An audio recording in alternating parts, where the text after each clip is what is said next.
Teodier livro 1. A voz da razão veio até ele de madrugada. Entrou com muito cuidado, em silêncio, deslizando pelo aposento como um fantasma, uma aparição. O único ruído que acompanhava seus movimentos era o da capa roçando-lhe a pele desnuda. E foi justamente esse tênue e quase inaudível som que despertou o bruxo, ou talvez apenas o tenha emergido do estado de sonolência no qual se embalava monotonamente, como se estivesse submerso em profundezas insondáveis, pairando entre o fundo e a superfície de um mar sereno, cercado por ondulantes algas marinhas. Não se moveu, nem sequer pestanejou. A jovem se aproximou, despiu a capa e, hesitante, apoiou um joelho dobrado na beira da cama. O homem a observava com os olhos semicerrados, fingindo ainda dormir. Ela se posicionou cuidadosamente sobre seu corpo, aprisionando entre as coxas. Apoiada nos braços esticados, acariciou-lhe o rosto com os cabelos, que cheiravam a camomila. Decidida e impaciente, inclinou-se e com o bico dos seios tocou-lhe as pálpebras, as bochechas e a boca. Ele sorriu e, com um gesto lento e delicado, abraçou-a carinhosamente. Ela endireitou o corpo, desviando-se de seus dedos.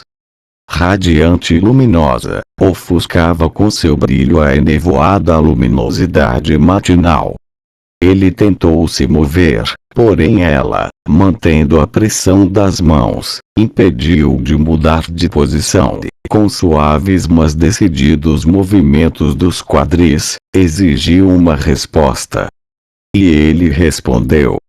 A jovem parou de fugir de suas mãos e, jogando a cabeça para trás, deixou cair os cabelos. Sua pele era fresca e surpreendentemente lisa.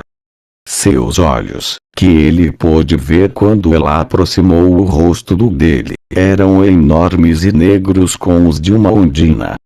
O balanço o fez mergulhar em um mar de camomila agitado e murmurante, envolvendo de paz.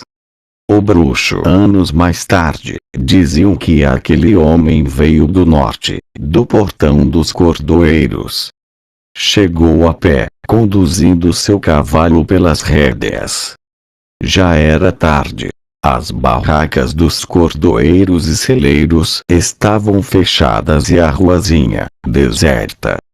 Fazia calor, mas o homem carregava uma pesada capa preta sobre os ombros. Chamava a atenção. Parou diante da estalagem o velho Naracorte e ficou por um momento ouvindo o burburinho. Aquela hora, como de costume, o lugar estava cheio. O desconhecido não entrou. Seguiu adiante e puxou seu cavalo até uma taberna menor, chamada Raposa. Estava quase vazia. Afinal, não tinha boa fama. O taberneiro ergueu a cabeça de cima de uma barrica de pepinos marinados e mediu o visitante de alto a baixo. Este, ainda com a capa sobre os ombros, permaneceu diante do balcão, imóvel e calado. O que vai ser? Cerveja, pediu o desconhecido, com voz desagradável. O taberneiro limpou as mãos no puído avental e encheu uma velha caneca de barro. O desconhecido não era velho, mas tinha os cabelos quase totalmente brancos. Sob a capa, vestia um surrado gibão de couro, amarrado nos ombros e nas axilas. Quando tirou a capa, todos puderam ver a longa espada de 2 gumes presa às costas por um cinturão. Nada havia de extraordinário naquilo, já que em Vizim quase todos andavam armados, mas ninguém carregava uma espada às costas como se fosse um arco ou uma aljava. O desconhecido não se sentou à mesa com os poucos fregueses.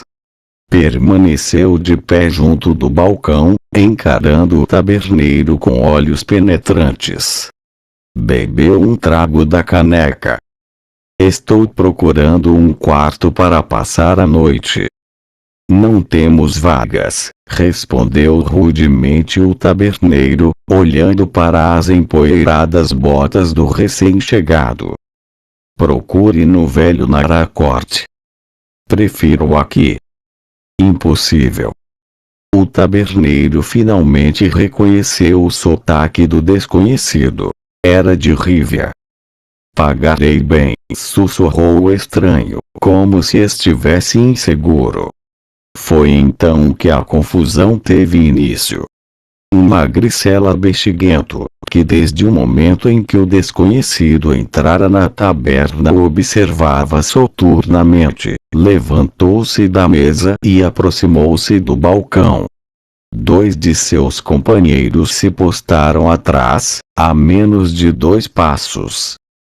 Não ouviu que não há lugar aqui para tipos como você, seu vagabundo riviano? Rosnou o bexiguento, parando ao lado do desconhecido. Aqui, em Vizim, não precisamos de gente de sua laia. Esta é uma cidade decente. O desconhecido pegou a caneca e se afastou, olhando para o taberneiro. Este, no entanto, evitou seu olhar. Nem lhe passava pela cabeça sair em defesa de um riviano. Afinal, quem gostava de rivianos? Todos os rivianos são ladrões, continuou o encrenqueiro, fedendo a cerveja, alho e ódio. Ouviu o que eu disse, seu bastardo? Ele não consegue escutar porque tem merda nos ouvidos, disse um dos que estavam atrás, fazendo o outro soltar uma gargalhada. Pague a conta e suma daqui! Gritou o bexiguento. Foi só então que o desconhecido olhou para ele. Primeiro, vou terminar minha cerveja. Pois nós vamos ajudá-lo, sibilou o magricela, que arrancou a caneca da mão do riviano e, agarrando pelo braço, enfiou os dedos por trás da tira de couro que atravessava o peito do desconhecido. Um de seus comparsas preparava-se para desferir um soco. O estranho girou sobre os calcanhares, fazendo o bexiguento perder o equilíbrio. A espada sibilou de dentro da bainha e por um breve momento brilhou a luz das lamparinas. O ambiente fervilhou. Alguém gritou. Um dos fregueses se precipitou para fora. Uma cadeira desabou e recipientes de barro estilhaçaram. O taberneiro, com lábios trêmulos, ficou olhando para o horrivelmente destroçado rosto do bexiguento, que, desprendendo aos poucos os dedos da beira do balcão, deslizou para baixo, sumindo como se estivesse se afogando. Os outros 2 jaziam no chão, um deles imóvel, o outro se agitando convulsivamente no meio de uma poça escura cada vez maior. Um fino e histérico grito feminino soou no ar, parecendo perfurar os ouvidos. O taberneiro, tremendo feito vara verde, começou a vomitar. O desconhecido recuou até a parede, em posição de defesa. Atento, segurava a espada com ambas as mãos, agitando a ponta no ar. Ninguém se mexia. Um misto de horror e medo cobria todos os rostos, imobilizava os membros e travava as gargantas. 3 guardas, que de certo faziam a patrulha da rua, adentraram a taberna com grande estrondo. Traziam nas mãos porretes envoltos em tiras de couro, mas diante da visão dos cadáveres, sacaram as espadas. O Riviano continuava com as costas apoiadas na parede e, com a mão esquerda, arrancou um punhal do cano de uma das botas. "Largue isso!" vociferou um dos guardas, com voz trêmula. "Largue isso imediatamente, seu bandido, e venha conosco." Outro guarda afastou com o pé uma mesa que o impedia de atingir o Riviano pelo flanco. "Vá buscar reforços, Tresca!" gritou para o terceiro, que estava junto da porta. "Não vai ser preciso", disse o desconhecido, abaixando a espada. "Irei com vocês por conta própria." "É lógico que sim, seu cão danado, mas acorrentado!" exclamou da voz trêmula.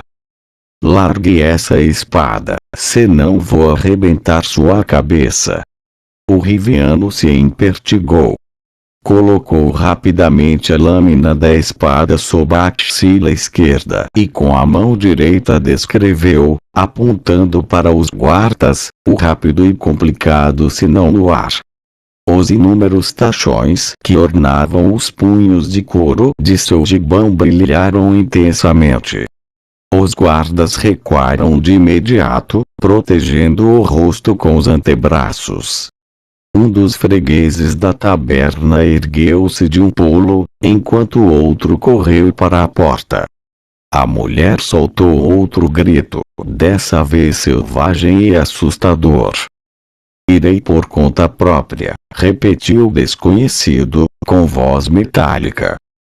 "E vocês três irão na frente, conduzindo-me ao Staroste. Não conheço o caminho."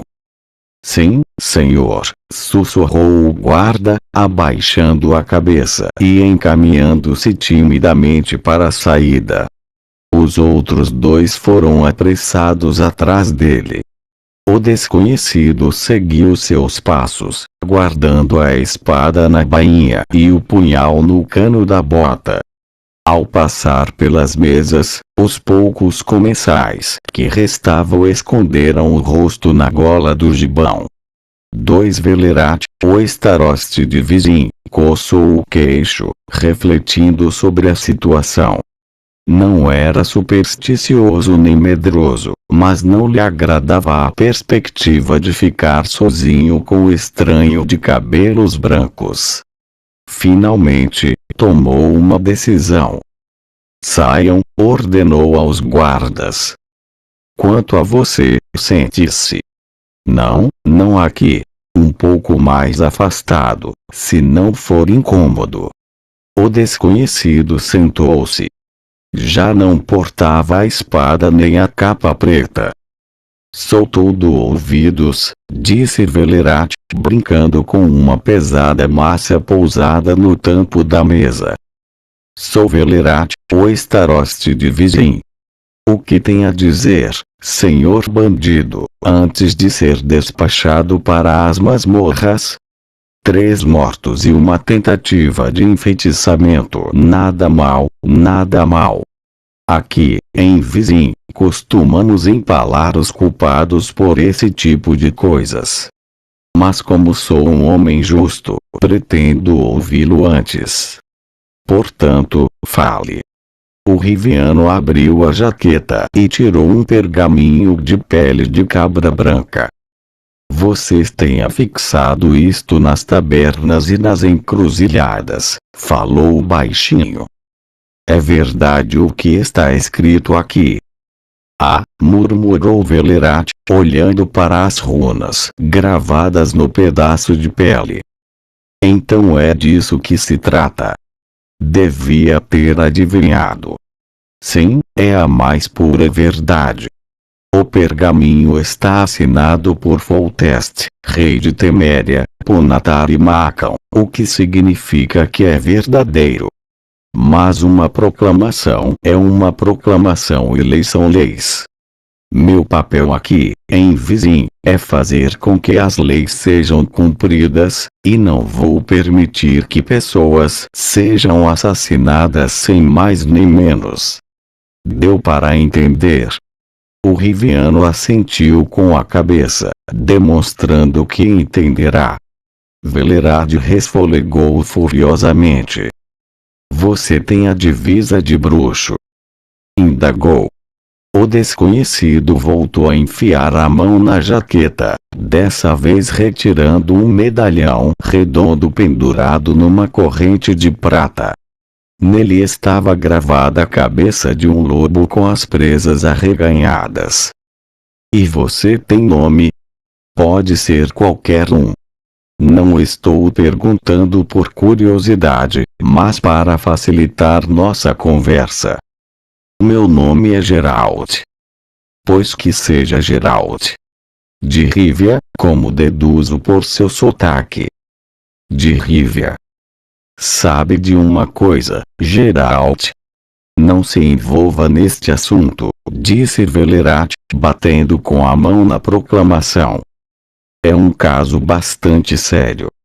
Muitos já tentaram. Isso, meu irmãozinho, não é o mesmo que arrebentar a cabeça de um par de patifes. Estou ciente disso. É minha profissão, Senhor Staroste. Na proclamação está escrito: 3.000 ducados de recompensa. 3.000, confirmou Velerate, de boca cheia. E mais a mão da princesa, segundo dizem por aí, embora nosso amado Foltest não tenha acrescentado isso à proclamação. Não estou interessado na princesa, falou calmamente Geralt, sentado imóvel, com as mãos sobre os joelhos. O importante é o que está escrito: 3.000 ducados. Ah, que tempos! Suspirou Staroste. Que tempos desgraçados, meu senhor! Há apenas 20 anos quem poderia imaginar, mesmo estando embriagado, que pudessem existir tais profissões? Bruxos. Assassinos errantes de basiliscos. Caçadores ambulantes de dragões e demos dos pântanos. Diga-me, Geralt. Sua profissão permite beber cerveja? Certamente. Velerade bateu palmas. Cerveja! Gritou. Quanto a você, Geralt, achegue-se. A cerveja estava fria e espumosa. Vivemos em tempos asquerosos, monologava Velerate, bebericando de sua caneca. Circulam por aí todos os tipos de imúndices. Em Maacão, nas montanhas, pululam bobulacos. Nas florestas, costumávamos ouvir o uivo dos lodos. E agora? Agora só se vêem espectros, bosquiolos, lobisomens e outros seres estranhos. Nos vilarejos, undinas e carpideiras raptam criancinhas. Já levaram mais de 100 delas. Doenças das quais nunca se ouviu falar graçam por toda parte. É de arrepiar. E, para completar o quadro, ainda por cima isto. Empurrou o pergaminho pelo tampo da mesa. Não é de estranhar, Geralt, que haja tanta demanda por seus serviços. E quanto a essa proclamação, Senhor Staroste? Geralt ergueu a cabeça. O senhor conhece mais detalhes. Velerade recostou-se na cadeira e entrelaçou as mãos sobre a barriga. Detalhes, você indaga? É lógico que conheço. Não de primeira mão, mas de fontes seguras. É isso mesmo que desejo saber. Bem, já que parece irredutível, escute-me. Velerade tomou mais um gole de cerveja e abaixou a voz. Nosso amado Foltest, quando ainda era príncipe, durante o reinado de seu pai, o velho Medeu, já nos mostrou do que era capaz, e era capaz de muito. Acreditávamos que aquilo passaria com o tempo, mas pouco depois de sua coroação, Logo após a morte do velho rei, Foltest se superou. Ficamos atônitos. Em poucas palavras, fez um filho na própria irmã, Ada. Ela era mais jovem, andavam sempre juntos, mas ninguém suspeitou de nada. Talvez a rainha. De qualquer modo, lá estavam Ada com uma barriga daquelas e Foltest falando em casamento. Um casamento com a irmã, você se dá conta disso, Geralt? A situação se complicou ainda mais, já que exatamente aquela época Vizimir de Novigrad teve a brilhante ideia de casar sua filha, Dalka, com Foltest, e enviou uma delegação. Tivemos de segurar o rei pelas pernas e pelos braços, porque ele queria chegar e bater nos emissários. Ainda bem que conseguimos, pois, se Vizimir tivesse se ofendido, nos teria arrancado o fígado. Depois, não sem a ajuda de Ada, que tinha influência sobre o irmão, conseguimos dissuadi-lo de seu propósito de um casamento imediato. Quando chegou a hora, Ada deu à luz. E agora preste atenção, porque é aí que tudo começa. Não foram muitas pessoas que viram o que nasceu, mas uma das parteiras pulou da janela da torre e morreu, enquanto a outra ficou com a mente afetada e está lelé até hoje. Diante disso, acredito que o recém-nascido não fosse especialmente bonito. Era uma menina, que morreu logo em seguida. Imagino que ninguém teve muita pressa em cortar o cordão umbilical. Ada, por sorte, não sobreviveu ao parto. Depois, meu irmãozinho, Foltest cometeu mais uma estupidez. A recém-nascida deveria ter sido queimada ou, sei lá, enterrada num lugar deserto, e não guardada num sarcófago no subsolo do castelo. Tarde demais para se lamentar. Geralt ergueu a cabeça. De qualquer modo, vocês deveriam ter chamado um dos versados. Está se referindo àqueles charlatões com gorro pontudo enfeitado de estrelinhas. É lógico que chamamos, mais de 10, porém apenas depois de termos tomado ciência do que jazia naquele sarcófago e saía dele toda noite. Mas não pense que começou a sair logo. Ah, não. Depois do enterro, tivemos 7 anos de paz. Até que, numa noite de lua cheia, ouvimos gritos no castelo. Gritos desesperados e muita agitação. Não preciso entrar em detalhes. Você entende desse assunto e leu a proclamação. A recém-nascida cresceu, e bastante, dentro da tumba, e seus dentes se desenvolveram de maneira impressionante. Em poucas palavras, virou uma estrige. É uma pena que você não tenha visto os cadáveres. Eu vi. Se você tivesse visto, certamente teria evitado entrar em Vizim. Geralt permaneceu calado.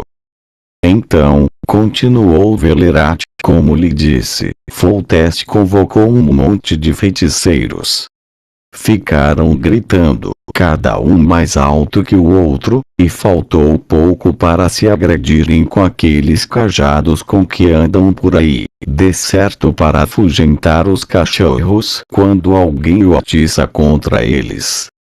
E estou convencido de que as pessoas costumam atiçá-los com frequência. Perdoe-me, Geralt, se você tem outra opinião dos feiticeiros. Levando em conta sua profissão, provavelmente tem, mas para mim eles não passam de boçais e aproveitadores. Vocês, bruxos, despertam mais confiança. Pelo menos, vocês são, como dizer, mais concretos.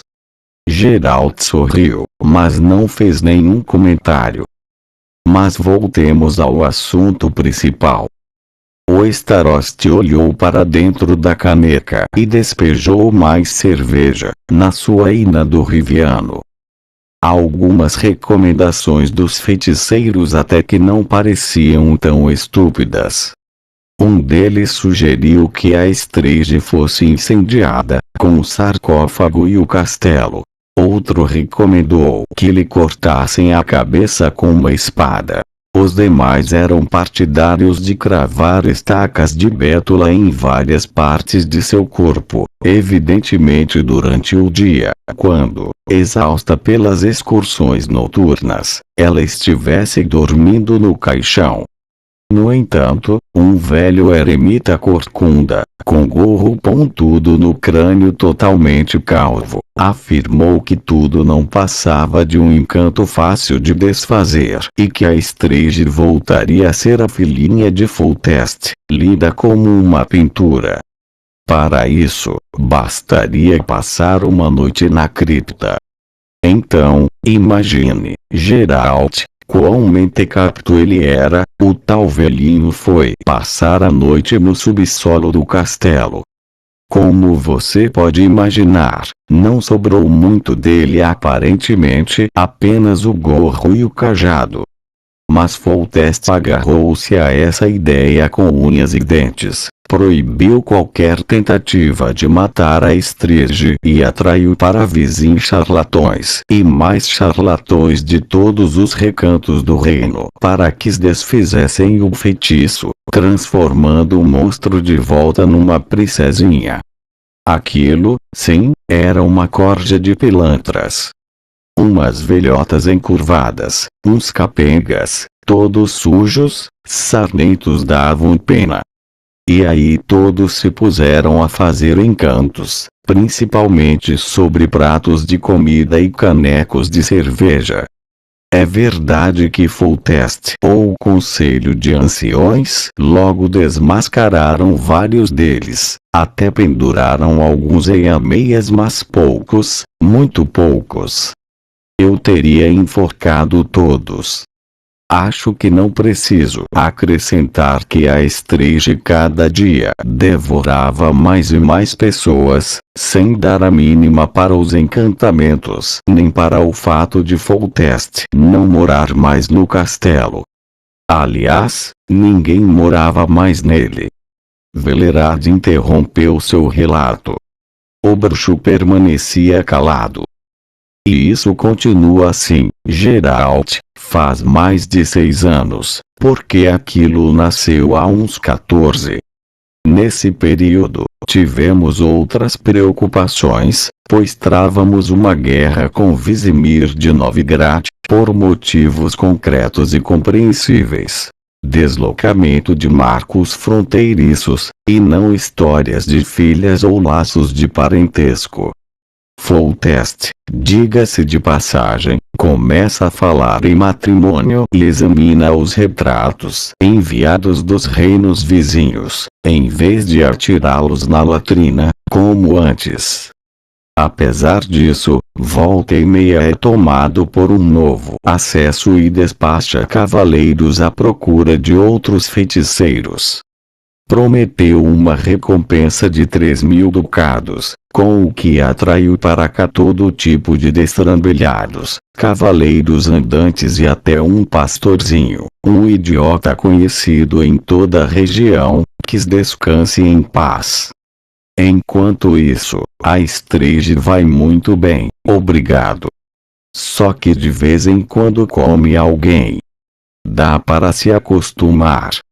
Quanto a esses heróis que tentam desenfeitiçá-la, temos a vantagem de a besta saciar a fome com eles e não precisa vagar fora dos muros do castelo. E Foltest tem um castelo novo, bem bonito. Durante todos esses anos, Geralt ergueu a cabeça. Em mais de 6 anos ninguém conseguiu resolver o problema. Pois é, ninguém. Velerad lançou um olhar penetrante ao bruxo. Porque, ao que tudo indica, O problema é insolúvel e temos de nos conformar com isso. Estou me referindo a Foltest, nosso benévolo e amado Senhor, que continua fixando essas proclamações em todas as encruzilhadas. No entanto, o número de voluntários vem diminuindo consideravelmente. Faz pouco tempo apareceu um, mas ele queria receber os 3.000 com antecedência. Diante disso, nós o enfiamos num saco e jogamos no lago. Não faltam trapaceiros. Não faltam.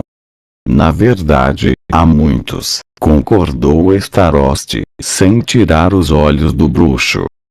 Por isso, quando for ao castelo, não peça pagamento antecipado. Isto é, se você for realmente. Irei. Bem, é um assunto seu. Mas não se esqueça de meu conselho. E, já que estamos falando da recompensa, ultimamente tem circulado rumores sobre sua segunda parte, que cheguei a mencionar a você, a mão da princesa. Não sei quem inventou isso, porém, se a Estreje tem a aparência que as pessoas andam dizendo, a piada é definitivamente de mau gosto. Mesmo assim, não faltaram idiotas que vieram a pleno galope ao castelo. Tão logo surgiu a notícia da oportunidade de entrar na família real. 2 aprendizes de sapateiros. Porque os sapateiros são tão estúpidos, Geralt? Não sei. E bruxos, Sr. Starost? Apareceram alguns. Como não? Vários. Quando eram informados de que a Estreje deveria ser desenfeitiçada e não morta, davam de ombros e iam embora. É em parte por isso que cresceu meu respeito pelos bruxos, Geralt. Houve um, mais jovem do que você, cujo nome não consigo lembrar, se é que ele se identificou. Este, bem que tentou. E nossa vampiresca princesa espalhou suas tripas por uma área equivalente à meia distância percorrida por uma flecha disparada de um arco. Geralt meneou a cabeça. E ele foi o único? Houve mais um. Velerad interrompeu a frase, mas Geralt não o apressou.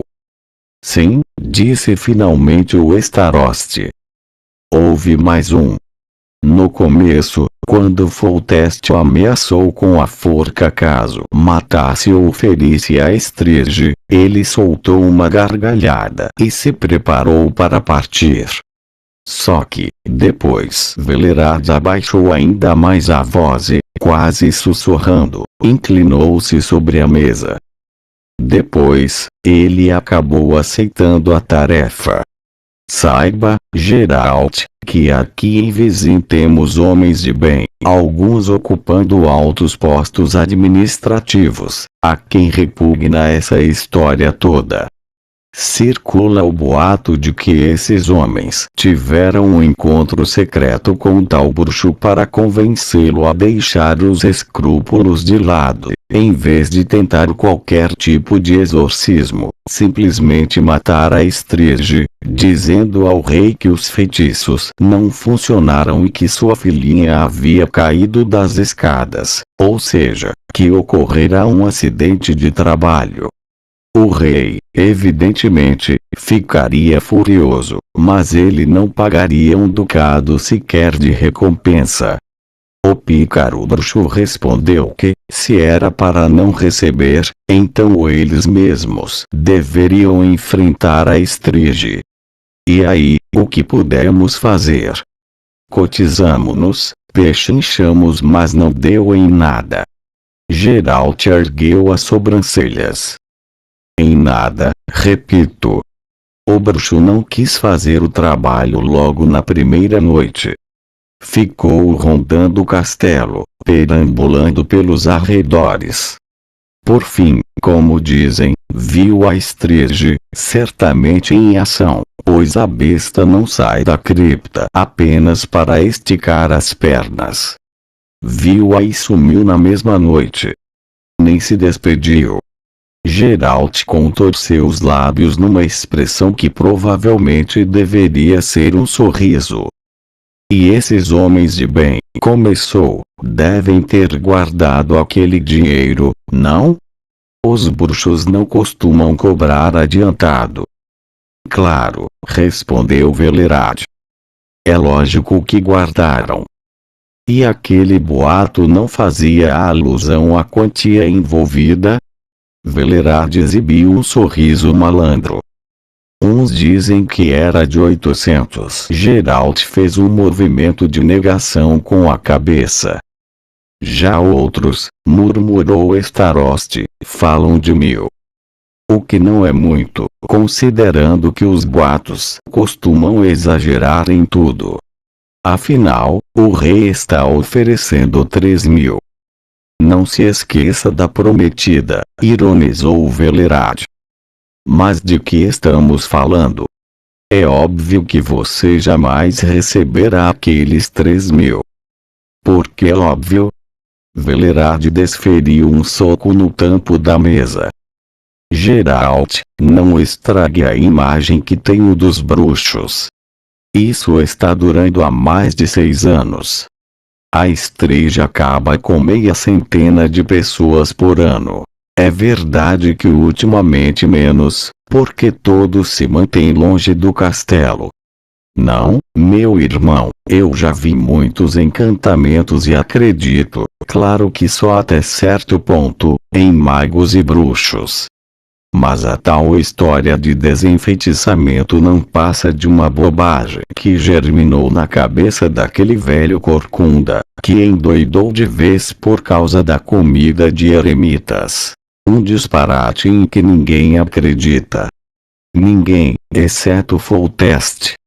Não, Geralt. Ada deu à luz uma estrige por ter dormido com o próprio irmão. Essa é a verdade e não há nada que possa ajudar. Ela come pessoas como todas as estriges, e a única solução é matá-la, de maneira simples e normal. Escute. Há cerca de 2 anos um dragão andava devorando as ovelhas de uns broncos de algum buraco no cu do mundo, perto de Maacão. Eles formaram um grupo e mataram o bicho a pauladas, nem sequer acharam que deveriam jactar-se do feito. Nós, aqui em Vizim, aguardamos por um milagre e nos entrincheiramos em casa nas noites de lua cheia, ou amarramos criminosos a estacas diante do castelo, esperando que a besta se sacie com eles e retorne à sua tumba. Não deixa de ser um método prático, sorriu o bruxo. E a criminalidade diminuiu? Nem um pouco.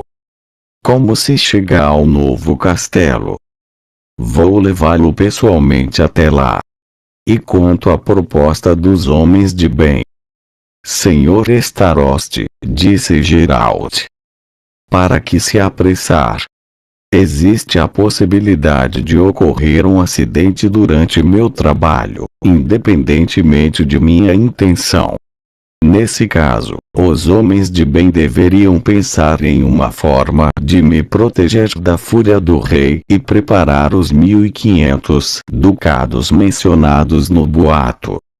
Eu falei em 1000. Não, senhor Velerad, retrucou o bruxo, com determinação. Aquele a quem vocês ofereceram 1000 ducados fugiu assim que viu a estrige e nem chegou a barganhar, o que significa que o risco é superior a 1000. Será superior a 1500? Veremos. É claro que vou me despedir antes de ir embora. Velerad coçou a cabeça. Que tal 1200? Não, senhor Starost. O trabalho não é fácil. O rei oferece 3.000, e eu tenho de dizer que às vezes desenfeitiçar é mais fácil do que matar. Afinal, se matar a Estrid fosse tão fácil, algum de meus predecessores o teria feito. Ou você acha que eles se deixaram matar só por medo do rei? Que seja, irmãozinho. Velerad meneou sombriamente a cabeça. Estamos combinados. Mas quando você estiver diante do rei, aconselho de todo o coração que não dê um pio sobre a possibilidade de um acidente de trabalho. Foltest era esbelto e tinha rosto bonito, bonito até demais. O bruxo avaliou que ele ainda não completará 40 anos. Estava sentado numa cadeira de braços em forma de anão esculpido em madeira escura, com as pernas estendidas na direção de uma lareira, junto da qual se aqueciam 2 cães. Do lado dele, sentado sobre uma arca, encontrava-se um homem mais velho, barbado e de compleição robusta. Atrás do rei, de pé, havia mais uma pessoa, ricamente vestida e com feições orgulhosas. Um magnata. Um bruxo de Rívia, falou o rei, após um momento de silêncio que se seguiu ao discurso introdutório de Velerad. Sim, majestade, anuiu Geralt, fazendo uma reverência. O que fez encanecer tanto seus cabelos? Excesso de feitiçarias? Posso ver que você não é velho. Tudo bem, tudo bem. Não precisa responder. Estava brincando. Você tem experiência? Sim, majestade. Pois me fale dela. Geralt fez uma reverência ainda mais profunda. Vossa Majestade deve estar ciente de que nosso código de conduta não nos permite falar sobre o que fazemos. É um código muito conveniente, senhor bruxo. Muito conveniente. Mas assim, sem entrar em detalhes, você já teve algo a ver com Ceres das Trevas? Sim. E com vampiros e leixes? Sim. Foltest hesitou por um momento. E com Estriges? Geralt ergueu a cabeça e fixou o rei diretamente nos olhos. Também. Foltest desviou o olhar. Velerad. Chamou. As ordens de Vossa Majestade. Você o pôs a par de todos os detalhes. Sim, Majestade. Ele afirma que a princesa pode ser desenfeitiçada. Sei disso há muito tempo. De que modo, senhor bruxo? Ah, é verdade, já me esquecia o tal código. Muito bem. Apenas uma pequena advertência. Estiveram aqui vários bruxos. Velerad, você lhe contou? Ótimo. E foi por eles que eu soube que sua especialidade é mais a de matar do que desenfeitiçar. Quero que saiba que isso está fora de cogitação. Se cair um só fio da cabeça de minha filha, a sua vai parar no cepô. Isso é tudo. Ostrite o senhor Segelin, deverão ficar aqui e lhe dar todas as informações de que necessitar. É costume dos bruxos fazerem muitas perguntas. Deem comida a ele e o façam dormir no castelo. Não quero que fique vagando pelas tabernas. O rei levantou-se, assoviou para os cães e encaminhou-se à saída, fazendo esvoaçar a palha que cobria o piso do aposento. Chegando à porta, virou-se e disse: se você conseguir, bruxo, a recompensa será sua. Talvez eu até acrescente algo a ela, caso faça um bom trabalho. Obviamente, o boato sobre a possibilidade de se casar com a princesa não contém um pingo de verdade. Ou você acredita que eu daria a mão de minha filha ao primeiro vagabundo que passasse por aqui? Não, Majestade. Não acredito. Muito bem. Isso mostra que você é inteligente. Foltest saiu, fechando a porta atrás de si. Velerad e o magnata, que até aquele momento tinham se mantido de pé, imediatamente sentaram-se à mesa. O Starost sorveu o resto do vinho da taça real, olhou dentro do cântaro e soltou um palavrão. Ostrich, que ocupou o lugar do rei, ficou olhando para o bruxo com o senho franzido, alisando com as mãos os braços esculpidos da cadeira.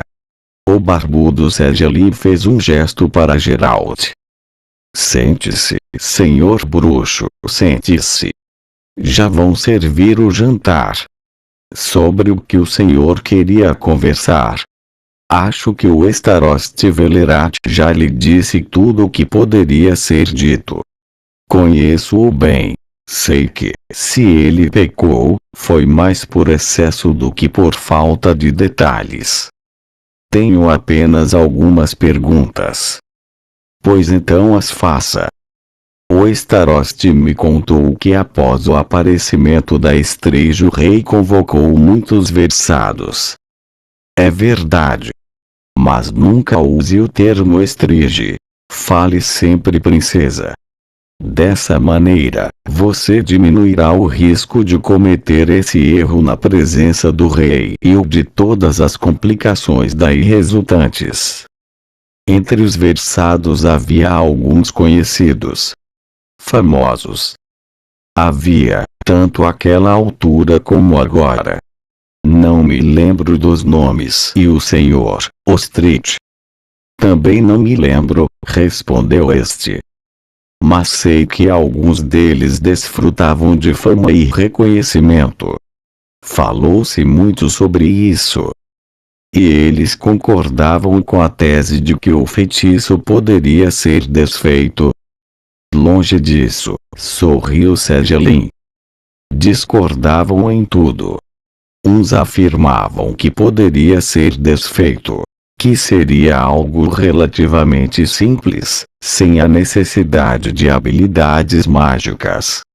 Pelo que entendi, bastaria alguém passar uma noite, desde o pôr do sol até o terceiro canto do galo, no subsolo do castelo, junto do sarcófago. Efetivamente, algo muito simples, zombou Velerad. Gostaria de ouvir uma descrição da princesa. Velerad ergueu-se de um pulo. A princesa tem o aspecto de uma estrige. Gritou. A mais estrigenta das estriges de que ouvi falar. Sua Alteza Real, a maldita filha bastarda do rei, mede 4 côvados, lembra uma barrica de cerveja, tem uma bocarra que vai de orelha a orelha e é cheia de dentes afiados como estiletes, olhos vermelhos e cabelos ruivos. Seus braços, tão compridos que chegam até o chão, são providos de garras como as de um lince. Espanta-me o fato de ainda não termos começado a enviar seu retrato às cortes vizinhas. A princesa, que a peste negra a sufoque, já tem 14 anos e está mais do que na hora de casá-la com um príncipe qualquer. Acalme-se, Starost, pediu Ostrich, franzindo o senho e olhando de esguelha para a porta. Segelin esboçou um sorriso. A descrição, disse, embora tão imagética, é suficientemente correta. Imagino que era isso que desejava o nobre bruxo, não? Velerad esqueceu de mencionar que a princesa se move com rapidez extraordinária e é muito mais forte do que sua altura e constituição física fazem supor. E o fato de ela ter 14 anos é uma verdade, se é que isso tem alguma importância. E tem, afirmou o bruxo. Ela ataca somente nas noites de lua cheia. Sim, respondeu Segelin, quando ataca fora do castelo antigo. Dentro dele muitas pessoas desapareceram independentemente das fases da lua. Mas ela só sai no plenilúnio, e assim mesmo não em todos. Teria havido pelo menos um só ataque durante o dia. Não. De dia, não. Ela sempre devora suas vítimas. Velerat cuspiu vigorosamente na palha. Irra! E isso é pergunta que se faça logo que vão servir o jantar, Geralt. Exclamou. Ela os devora, crava-lhes os dentes, come apenas uma parte ou deixa-os inteiros, certamente dependendo de seu humor no momento. Arrancou a cabeça de um, estripou dois e em outros deixou apenas os ossos, filha da mãe. Tenha cuidado com o que fala, Velerat, repreendeu com severidade Ostrit. Pode falar o que quiser sobre a Estrige, mas não ofenda a Ada em minha presença apenas porque não tem coragem de fazê-lo diante do rei. Houve alguém que sobreviveu ao ataque? Perguntou o bruxo, fingindo não ter percebido a explosão do magnata. Segelin e Ostrit se entreolharam. Sim, respondeu o barbudo.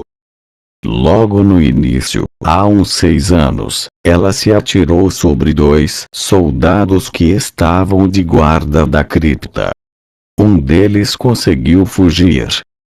E mais tarde, acrescentou Velerat, houve o caso do moleiro que ela atacou fora dos muros da cidade. Estão lembrados? 4 No dia seguinte, já noite avançada, o moleiro foi trazido ao pequeno cômodo sobre a casa da guarda no qual fora alojado o bruxo. Acompanhava-o um guarda encapuzado. A conversa não trouxe grandes resultados. O moleiro estava apavorado, tartamudeava, gaguejava. Muito mais revelaram ao bruxo as suas cicatrizes. A Estrige tinha uma impressionante abertura dos maxilares e dentes realmente afiados, dentre eles 4 caninos superiores, 2 de cada lado, muito longos. Suas garras eram com certeza mais afiadas do que as de um lince, embora menos recurvadas. Aliás, foi exatamente graças a isso que o moleiro conseguiu escapar com vida. Concluído seu exame, o bruxo fez sinal ao moleiro e ao guarda, indicando-lhes a saída. O guarda empurrou o camponês para fora do aposento e tirou o capuz. Era Foltest em pessoa. Sente-se. Não precisa se levantar, disse o rei. Esta visita não é oficial. Ficou satisfeito com a entrevista. Soube que esteve no castelo antigo pela manhã. Sim, majestade. E quando pretende agir? Faltam 4 dias para o plenilúnio. Agirei logo depois. Quer ter tempo para observá-la antes? Não. Mas a Esa precisa estar menos ágil. A Estrige, mestre, a Estrige. Não percamos tempo com diplomacia. Só mais tarde a Estrige voltará a ser princesa. Aliás, é sobre isso mesmo que vim conversar com você. Responda extraoficialmente, de maneira clara e curta. Voltará ou não? E não se encubra por nenhum código de honra. Geralt esfregou a testa e respondeu. Confirmo, majestade, que o feitiço pode ser desfeito. E, a não ser que eu esteja enganado, efetivamente passando uma noite no castelo. Caso o terceiro canto do galo surpreenda a Estrige fora do sarcófago, o encanto estará quebrado. É assim que se costuma agir com estriges. tão simples assim? Bem, não é tão simples quanto Vossa Majestade imagina. Em primeiro lugar, vai ser preciso sobreviver à noite em questão. Existem, também, variantes desse método, como passar 3 noites no castelo em vez de uma. Além do mais, podem surgir complicações, imprevistos, até acidentes fatais. Sim, indignou-se Foltest. Algumas pessoas não se cansam de me falar disso.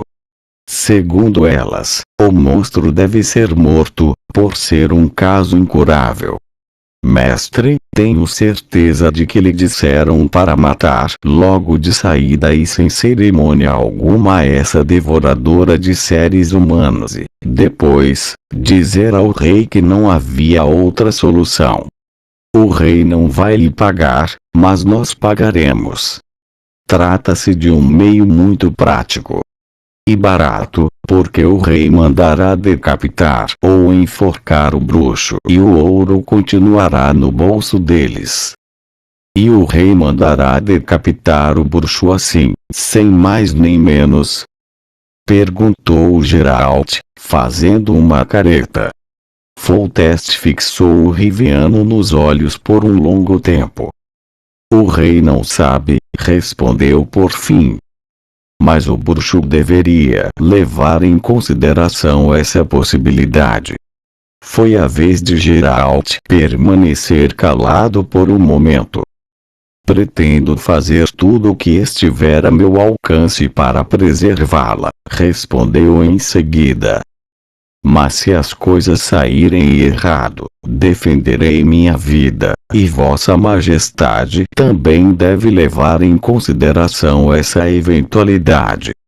Foltest levantou-se. Você não me entendeu, disse. Não é esse o caso. É óbvio que você terá de matá-la por imperiosa necessidade, independentemente de isso me agradar ou não. Porque, se não o fizer, ela o matará sem a menor sombra de dúvida. É um assunto sobre o qual não me pronuncio oficialmente, mas jamais castigaria alguém que a matasse em legítima defesa. Mas não permitirei que ela seja morta antes de esgotadas todas as possibilidades de salvá-la. Já tentaram incendiar o castelo antigo, dispararam flechas em sua direção, cavaram buracos, prepararam armadilhas e laços, até o momento em que mandei enforcar algumas pessoas. No entanto, não é disso que se trata. Ouçam-me, mestre. Sou todo ouvidos. Se entendi bem, depois do terceiro canto de galo não haverá mais uma estrige. E o que haverá em seu lugar? Se tudo der certo, uma menina de 14 anos. De olhos vermelhos. Com dentes de crocodilo.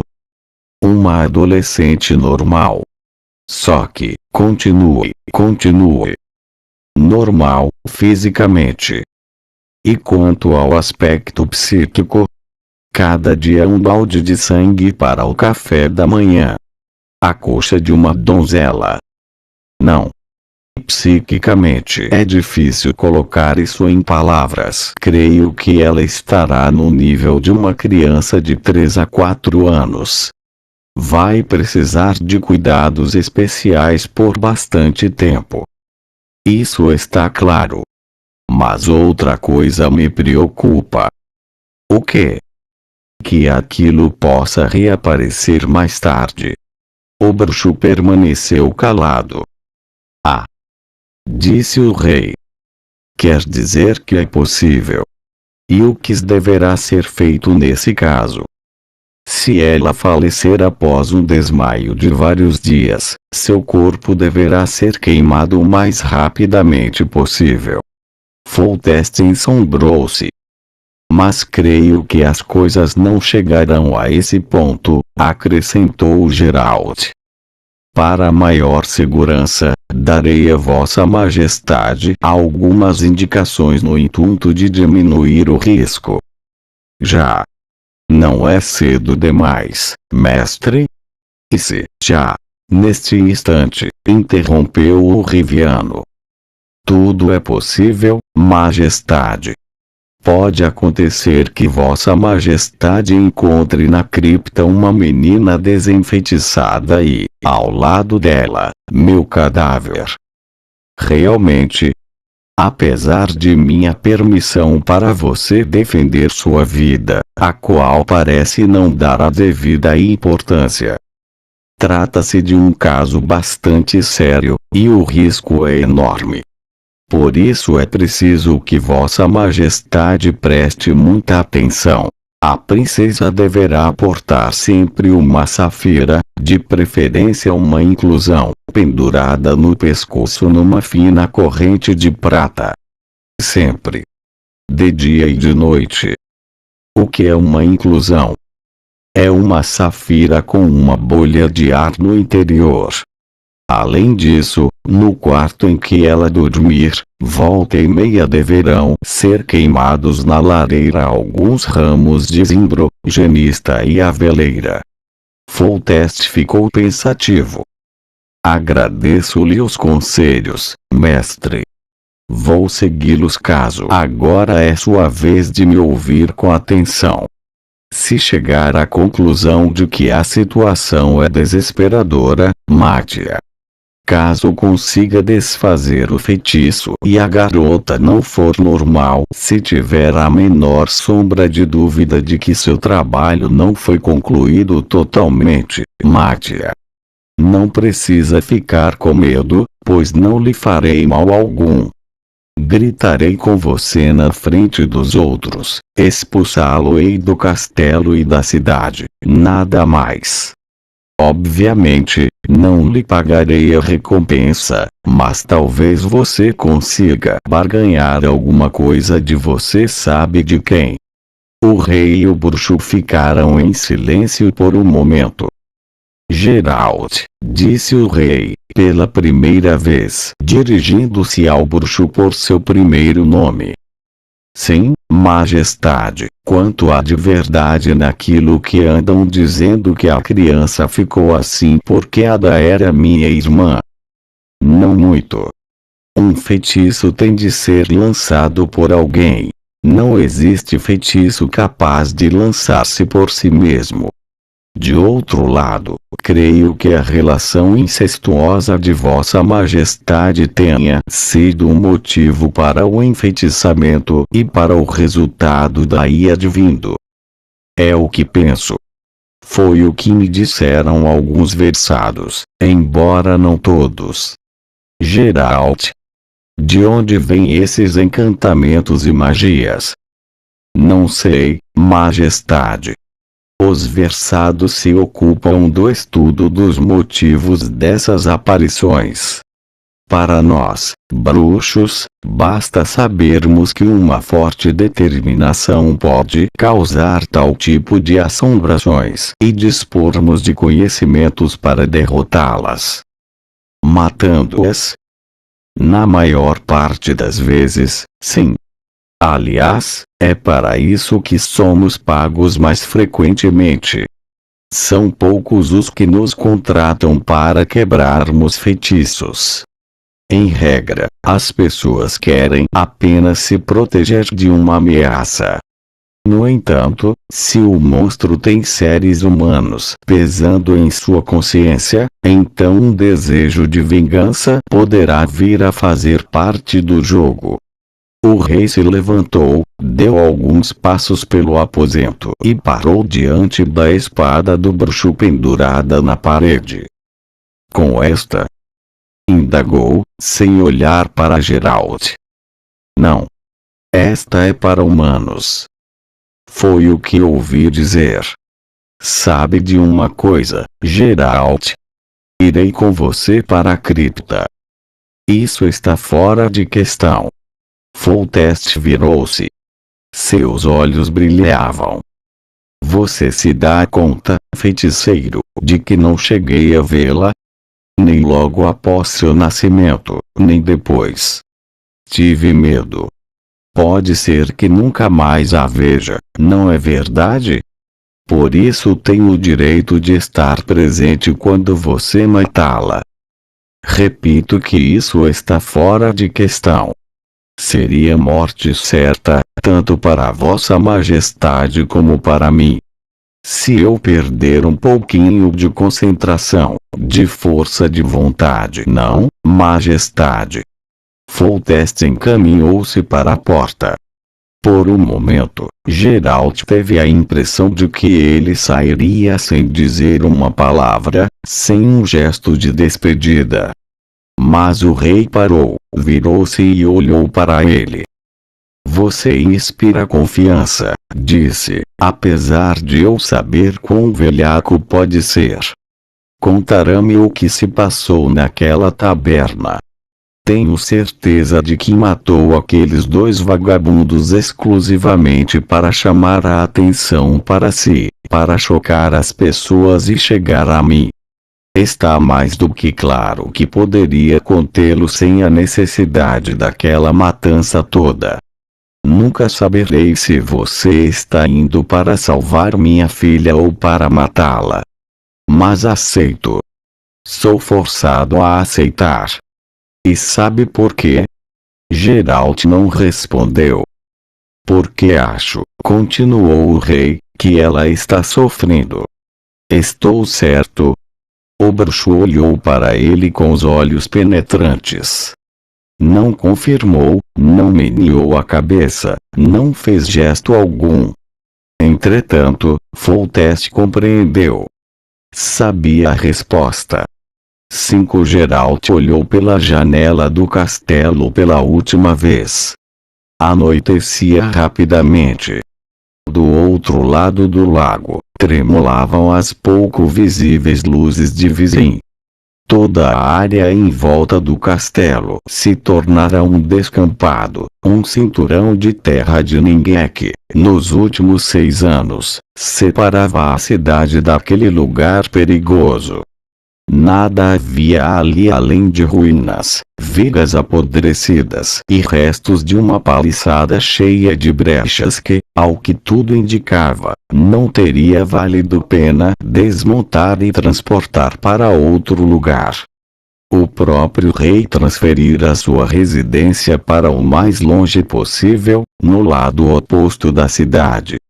A corpulenta torre do novo castelo avultava à distância, tendo por fundo escuro céu azul marinho.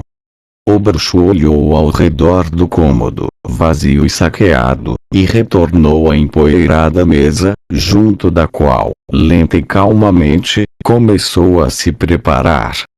Sabia que dispunha de tempo. A Estrige não sairia da cripta antes da meia-noite. Sobre a mesa havia uma pequena caixa com guarnições metálicas. Abriu-a. Em seu interior, apertados em minúsculos compartimentos forrados de feno, encontravam-se diversos frasquinhos de vidro escuro. O bruxo retirou 3 deles. Levantou do chão um embrulho comprido, envolto em pele de ovelha e amarrado com tiras de couro. Desenrolou-o e dele tirou uma espada de punho lavrado. A lâmina era protegida por uma brilhante bainha coberta de fileiras de runas e símbolos místicos. O bruxo desnudou a lâmina, que brilhou como um espelho. Era de prata pura. Geralt sussurrou uma fórmula mágica e bebeu o conteúdo de 2 dos frascos, pondo, a cada gole, a mão sobre a empunhadura da espada. Depois, envolveu-se cuidadosamente em seu manto negro e sentou-se no chão, já que no aposento, assim como em todo o castelo, não havia cadeira alguma. Permaneceu imóvel e com os olhos cerrados. A respiração, regular de início, logo ficou acelerada, rouca, agitada, e então o cessou por completo. A mistura graças à qual o bruxo assumiu pleno controle de todos os órgãos do corpo era composta, basicamente, de veratro, estramônio, piorriteiro e eufórbio. Os demais ingredientes não tinham nome em nenhuma língua humana. Para alguém que não estivesse acostumado a ela desde criancinha, assim como Geralt, seria um veneno mortal. O bruxo repentinamente virou a cabeça. Sua audição, potencializada ao extremo naquele momento, captou sem dificuldade o som de passos no pátio coberto de urtigas. Não podia ser a Estrige. Era cedo demais. Geralt colocou a espada às costas, ocultou o embrulho na chaminé da lareira e, silenciosamente como um morcego, desceu correndo as escadas. O pátio ainda estava claro o bastante para que o homem que se aproximava pudesse ver o rosto do bruxo. Era o magnata Ostrich, que deu um passo para trás. Um involuntário esgar de terror e asco contorceu-lhe os lábios. O bruxo sorriu ironicamente, pois sabia qual era seu aspecto. Depois de ingerir a mistura de beladona, acônito e eufrásia, seu rosto adquirirá a cor de giz e suas pupilas se expandiram por toda a íris. O elixir, no entanto, permitia enxergar no escuro, e era isso que Geralt desejava.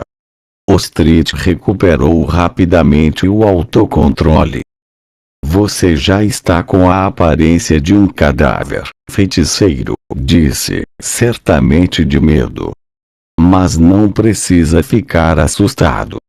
Trago-lhe anistia. O bruxo não respondeu. Não ouviu o que eu disse, seu sabichão riviano?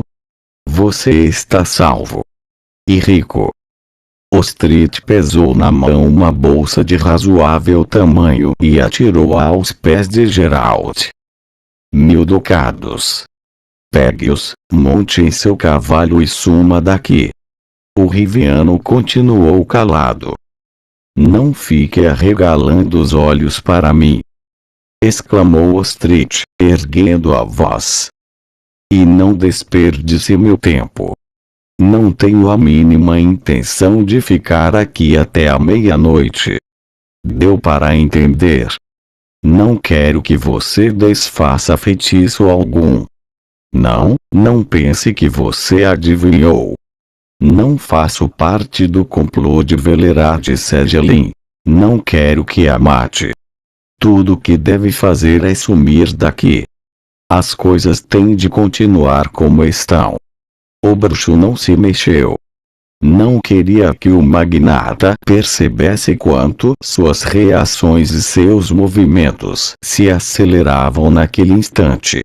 Escurecia rapidamente, e isso era vantajoso para ele, pois até a penumbra do crepúsculo era muito clara para suas pupilas dilatadas.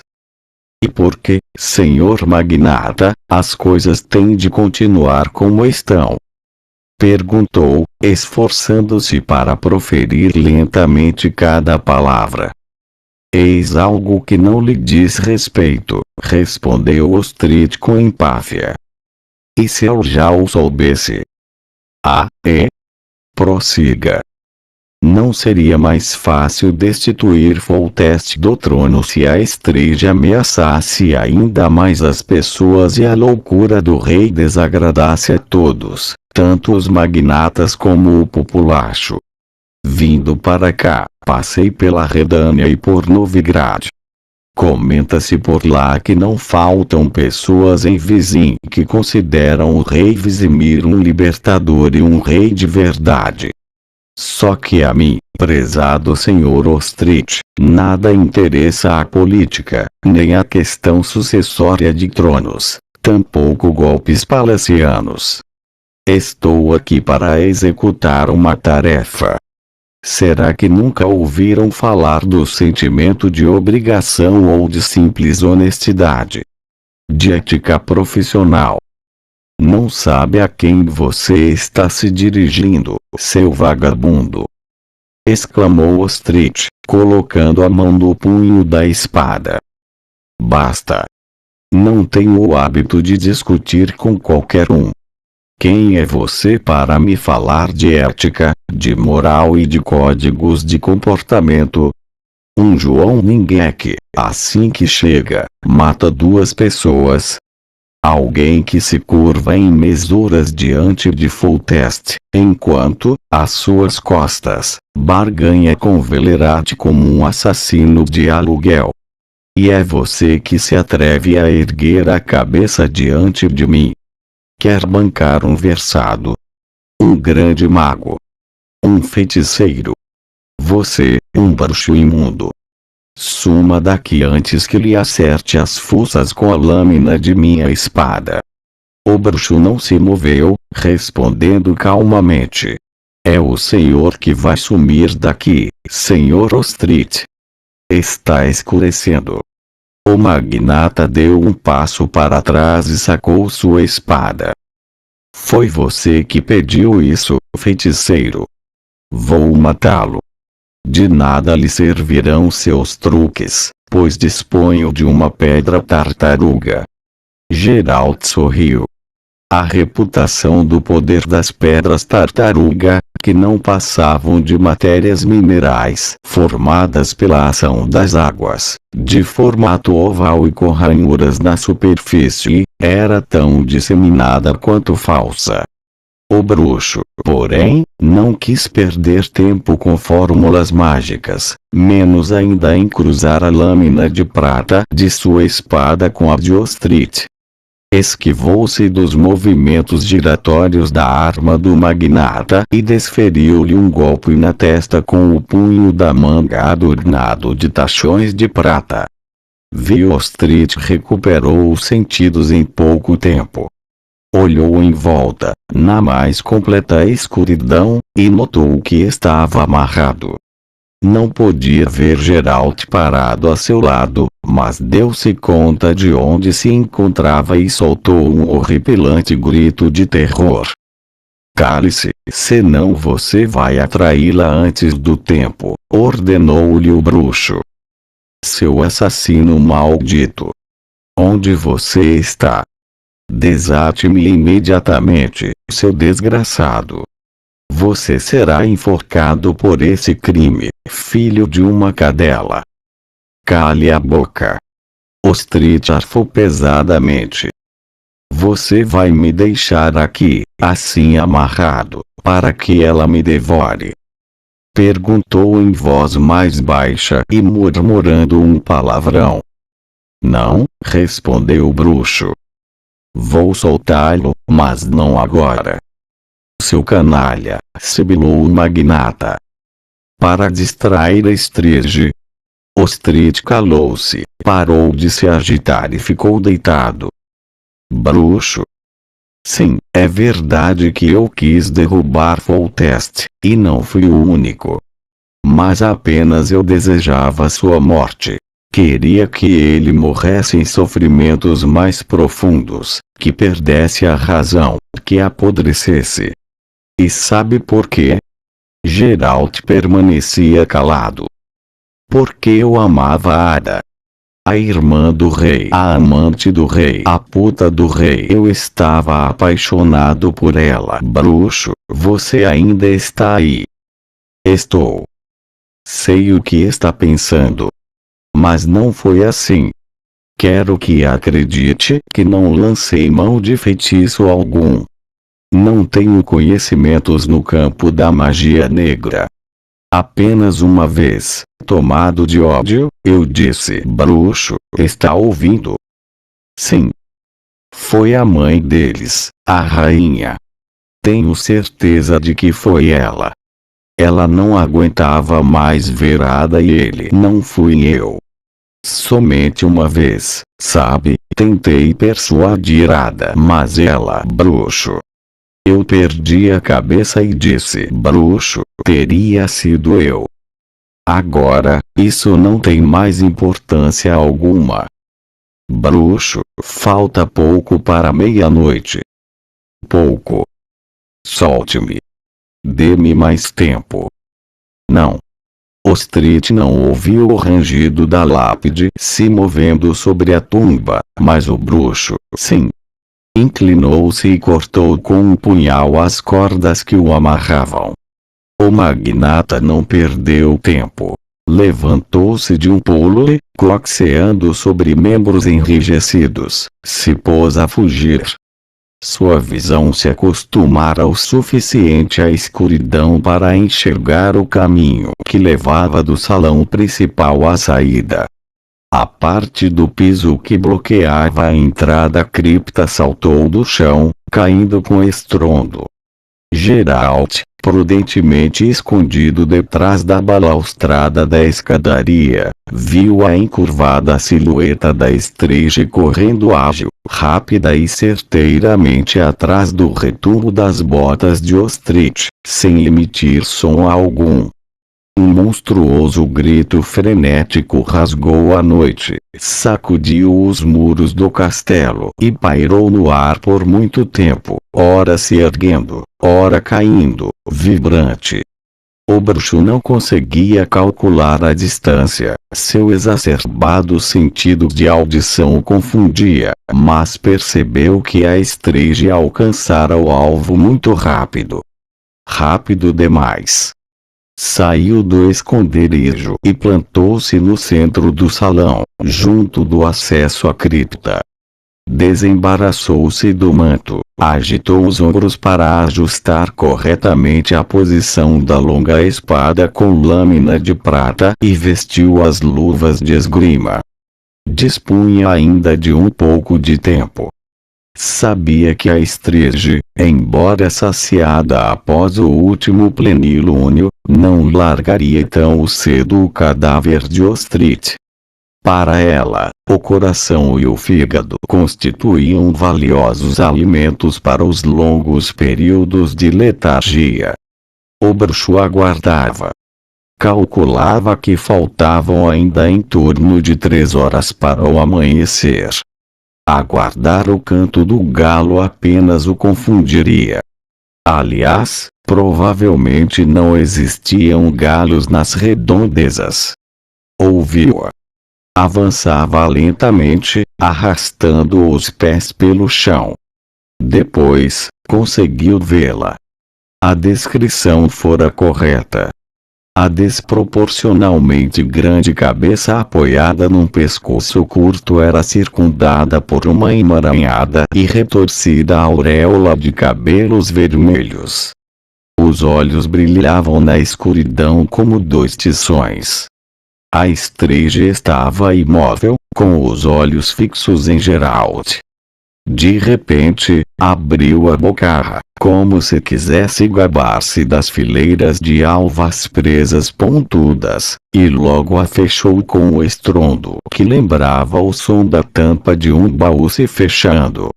Em seguida, saltou do lugar em que estava sem tomar sequer um impulso e tentou acertar o bruxo com as garras ensanguentadas. Geralt pulou para o lado e fez uma pirueta. A Estrige roçou nele, também rodopiou e rasgou o ar com as garras. Sem perder o equilíbrio, voltou a atacar imediatamente, mesmo antes de completar o giro, migrando o peito de Geralt. O Riviano saltou para o lado contrário e deu 3 rodópios em sentidos opostos, confundindo a Estrige e desferindo-lhe na cabeça uma pancada com as púas de prata fixadas na parte externa da luva.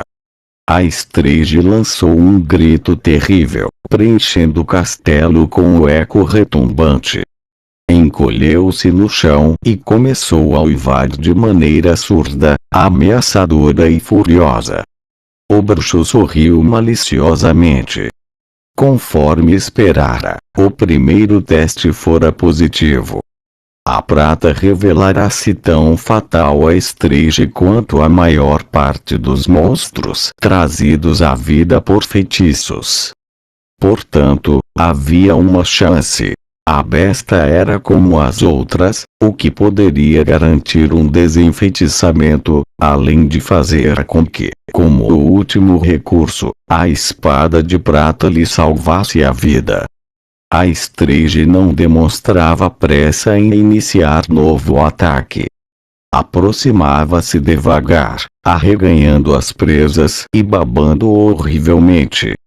Geralt recuou, andando em semicírculo e colocando os pés com cuidado um após o outro, ora acelerando, ora desacelerando as passadas, com o que tirava a concentração da Estreje e lhe dificultava tomar impulso para um salto. Ao mesmo tempo que se movia, o bruxo ia desenrolando uma fina, comprida e sólida corrente com um peso na ponta. A corrente era de prata. No momento em que a Estreje iniciou o salto, a corrente sibilou no ar e, contorcendo-se como uma cobra, enroscou-se nos ombros, no pescoço e na cabeça do monstro. A besta desabou por terra no meio do pulo, soltando um uivo de perfurar os tímpanos. Agitava-se convulsivamente no chão, berrando, desesperada. Não era possível saber se de raiva ou da dilacerante dor provocada pelo odiado metal. Geralt estava satisfeito. Se quisesse, não teria dificuldade em matá-la. No entanto, não desembainhou a espada. Até aquele momento, nada no comportamento da Estreje dava motivo para duvidar de que seu caso fosse incurável. Geralt recuou a uma prudente distância e, sem tirar os olhos do vulto que se agitava no chão, respirou profundamente, concentrando-se. A corrente se rompeu. Os elos de prata voaram por todos os lados como gotas de chuva, tilintando ao caírem no chão. Cego de raiva, o monstro lançou-se ao ataque. Geralt aguardou calmamente e traçou com a mão esquerda erguida o sinal de arte. A Estreje cambaleou e deu uns passos para trás como se tivesse sido atingida por um martelo. Mesmo assim, manteve-se de pé, estendeu as garras e arreganhou as presas. Os cabelos se arrepiaram e ficaram se agitando como se estivessem expostos a uma ventania. Apesar de mover-se lenta e penosamente, avançava. Geralt ficou preocupado. Se, de um lado, não esperava que esse sinal tão simples pudesse paralisar por completo a besta, de outro, não imaginara que ela pudesse superá-lo com tanta facilidade. Não podia sustentar o sinal por muito mais tempo, era exaustivo demais, e o monstro tinha menos de 10 passos para percorrer. Desfez subitamente o sinal e pulou para um lado. A surpreendida Estreje não conseguiu interromper o avanço, perdeu o equilíbrio, caiu, deslizou pelo chão e rolou escadas abaixo através da entrada da cripta. Seus uivos infernais podiam ser ouvidos do lado de fora. Para ganhar tempo, Geralt correu para as escadas que levavam à galeria. Não estava ainda na metade dos degraus quando a Estreje saiu da cripta, arrastando-se como uma enorme aranha negra. O bruxo aguardou até ela começar a subir, pulou a balaustrada e saltou para o piso. A besta virou-se no degrau e se atirou sobre ele, num salto inimaginável de mais de 10 metros de distância. Já não se deixava mais iludir por suas piruetas. Por 2 vezes suas garras arranharam o colete de couro do Riviano, mas outro violento golpe das púas de prata a fez cambalear. Geralt, sentindo uma crescente onda de raiva, arqueou o corpo para trás e desferiu um violento pontapé no flanco da Estreje, derrubando-a no chão.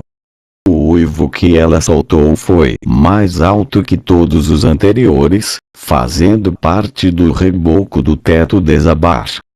A Estreje ergueu-se, tremendo de incontrolável fúria e desejo de sangue. O bruxo a aguardava. Havia desembainhado sua espada e descrevia com ela círculos no ar.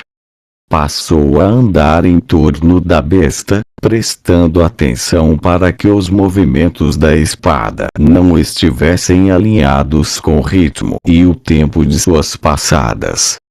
O monstro não saltou. Aproximou-se lentamente, seguindo com os olhos o brilhante rastro da lâmina de prata. Geralt parou de repente e ergueu a espada. Desconcentrada, a Estreje também parou. O bruxo fez um lento semicírculo com a lâmina e deu um passo na direção dela. Depois, mais um. E então um salto, girando rapidamente a espada sobre a cabeça do monstro. A Estreje se agachou e começou a recuar em zigue-zague. Geralt estava novamente próximo, a lâmina da espada cintilando. Nos olhos da besta surgiu um brilho maligno e por entre suas presas cerradas saiu um som rouco. Continuou a arrastar-se para trás, movida pela concentrada força de raiva, maldade e violência que emanava daquele homem e a atingia em ondas, infiltrando-se em seu cérebro e em suas entranhas.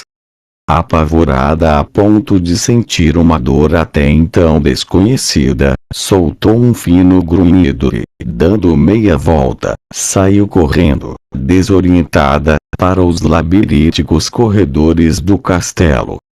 Geralt, sacudido por um violento tremor, ficou sozinho no centro do salão.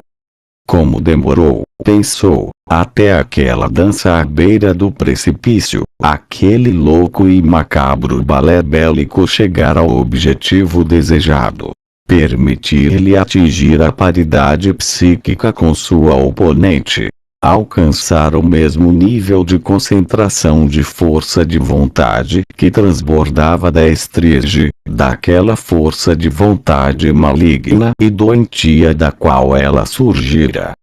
O bruxo ficou arrepiado só de se lembrar do momento em que absorveu em si aquela carga de maldade, para usá-la como um espelho contra o monstro.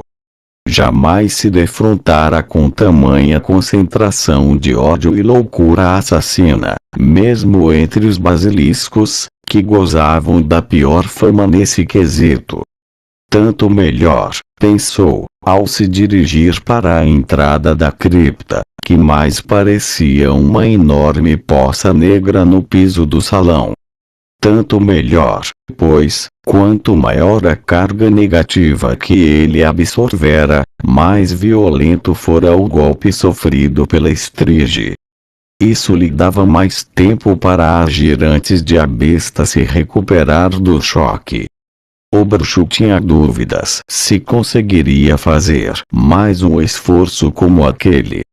O efeito dos elixires estava minguando e ainda faltava muito para o amanhecer. Se o monstro chegasse à cripta antes da aurora, todo o esforço teria sido em vão. Desceu as escadas. A cripta era pequena e continha 3 sarcófagos. O primeiro, logo à entrada, tinha a lápide aberta pela metade. Geralt pegou o terceiro frasco, sorveu seu conteúdo e entrou no sarcófago. Como esperava, era duplo, para mãe e filha. Cerrou a laje somente quando ouviu o urro da Estreje vindo de cima. Deitou-se ao lado do mumificado corpo de Ada e riscou o sinal de Irden na parte interna da lápide. Colocou sobre o peito a espada e uma pequena ampulheta com areia fosforescente. Cruzou os braços. Não ouvia mais os horripilantes gritos da besta retumbando pelo castelo. Aliás, parou de ouvir qualquer coisa, pois o cólquico e a celidônia começaram a fazer efeito. Quando Geralt abriu os olhos, a areia na ampulheta já escorrera quase totalmente para a parte inferior, o que significava que sua letargia durara mais do que o devido. Aguçou os ouvidos e não ouviu som algum. Seus sentidos haviam retornado ao estado normal. Empunhou a espada, murmurou uma fórmula mágica, passou a mão pela parte interna da laje que cobria o sarcófago e deslocou ligeiramente a lápide. Silêncio. Afastou a tampa um pouco mais, sentou-se e, segurando a arma em posição de defesa, ergueu a cabeça para fora da tumba. A cripta estava mergulhada na escuridão, mas ele sabia que amanhecia. Com uma pederneira, acendeu uma pequena lamparina, que projetou estranhas sombras nas paredes da cripta. Estava vazia. Saiu do sarcófago com dificuldade, o corpo dolorido, transido de frio e enrijecido. Foi quando a viu, jazendo de costas perto da tumba, nua e desfalecida. Era feia, suja, magrinha, com seios pequenos e pontudos. Seus cabelos cor de cobre chegavam quase à cintura. Geralt colocou a lamparina sobre a lápide, ajoelhou-se e inclinou-se sobre a criatura. Tinha os lábios pálidos e um grande hematoma numa das maçãs do rosto, provocado por um dos golpes que lhe dera. O bruxo tirou as luvas, colocou a espada de lado e, sem cerimônia, ergueu com o dedo seu lábio superior. Seus dentes eram normais. Ao estender o braço para pegar sua mão enroscada na vasta cabeleira emaranhada, viu que estava de olhos abertos. Tarde demais. Ela o atingiu no pescoço com as garras afiadas, cortando fundo a carne e fazendo o sangue esguichar no rosto. Urrou, desfechando um novo golpe com a outra mão, dessa vez na direção dos olhos. Geralt caiu sobre ela, agarrando seus braços pelos punhos e mantendo-os presos no chão. Ela tentou abocanhá-lo, mas seus dentes já eram muito curtos. O bruxo aplicou-lhe uma cabeçada no rosto e pressionou ainda mais contra o piso. Ela não dispunha da mesma força de antes e ficou apenas se debatendo sob seu peso, gritando e cuspindo sangue que lhe escorria da boca, o sangue dele. O ferimento de Geralt era profundo e o sangue jorrava em profusão. Não havia tempo a perder. Ele praguejou e mordeu-a no pescoço, junto da orelha. Deixou os dentes ali cravados até o momento em que os uivos desumanos se transformaram num agudo e desesperador grito, seguido de uma onda de soluços, o choro de uma brutalmente agredida garota de 14 anos. Soltou-a apenas quando ela parou de se agitar. Ergueu-se, tirou uma tira de pano do bolso e apertou-a contra a ferida no pescoço. Tateou o piso até encontrar a espada, encostou a ponta da lâmina na garganta da jovem desmaiada e lhe examinou a mão. As unhas estavam sujas, quebradas, ensanguentadas, mas normais. Completamente normais. Pela entrada da cripta começava a se derramar a acinzentada, úmida e grudenta tonalidade do amanhecer. Geralt dirigiu-se à escada, mas cambaleou e teve de sentar-se pesadamente no chão. O sangue encharcara a tira de pano e, agora, fluía por dentro de sua manga, escorrendo para o chão. O bruxo abriu o gibão e se pôs a rasgar a camisa, transformando o tecido em ataduras, com as quais começou a envolver o pescoço, sabendo que não dispunha de muito tempo e quis desmaiar a qualquer momento. Conseguiu. E desmaiou. Do outro lado do lago de Vizim, um galo, eriçando as penas na fresca umidade, cantou pela terceira vez. E a primeira coisa que viu ao abrir os olhos foi a parede caiada e as vigas do teto do cômodo sobre a casa da guarda. Moveu a cabeça, fazendo uma careta de dor e soltando um gemido. Seu pescoço estava envolto num curativo sólido, feito de modo profissional. Permaneça deitado, feiticeiro, disse Velerade. Fique quietinho. Minha espada, sim, sim. É óbvio que o mais importante de tudo é sua enfeitiçada espada de prata. Fique tranquilo, ela está aqui. Tanto a espada como seus demais pertences, além de 3.000 ducados. Sim, sim, não precisa dizer nada. Eu sou um velho caduco e você um bruxo sábio. Foltestion se cansa de repetir isso nos últimos 2 dias. 2, pois é, 2. Ela fez um estrago e tanto em seu pescoço. Dava para ver tudo o que havia lá dentro. Você perdeu muito sangue. Foi sorte termos corrido para o castelo logo após o terceiro canto do galo. Em Vizim, ninguém conseguiu dormir naquela noite. Nem pode imaginar a barulheira que vocês andaram fazendo por lá. Não alcança minha tagarelice. E a princesa? A princesa, bem, ela é como só em ser as princesas. É magra e meio abobada. Chora sem parar e faz xixi na cama. Mas Foltest diz que isso vai mudar. Espero que não seja para pior. O que você acha, Geralt?